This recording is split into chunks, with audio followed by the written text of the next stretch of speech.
ဒီနေ့တစ်ခုပြောစားရှိပါတယ်ဒီနေ့တစိမ်းမှာပါဒီနေ့တော့မို့လည်းနေ့တော့ကြာလိုက်ပဲမှတ်ပုံတစ်ခုကောက်ရပါတယ်ဒီစကူတင်လာ YouTube ပါရလူချင်းလဲဆို YouTube ရဲ့ထရလူပြီးတော့ဒီနေ့ဒီစီဒီရန်ကုန်ဒီဆိုရတီးဆိုလာယူမယ်ဆိုရင်ရန်ကုန်ပြီးတော့ရန်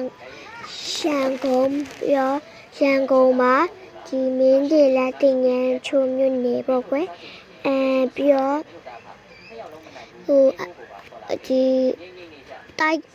နမရတော့90နှစ်အခန်းနေဖြစ်ပါရဲ့ရှင်ခုကြီးနေ YouTube မှာကြီးနေတဲ့လူတွေတွေ့ရဆိုလာယူလို့ရပါတယ်ရှင်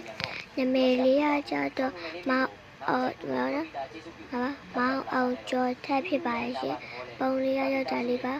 သူကဒီကပြောရမှာသူကပြင်မနာလာပေါ့ကွယ်မောင်ကျော်ထက်ရက်ွက်ပြင်မနာလာပါ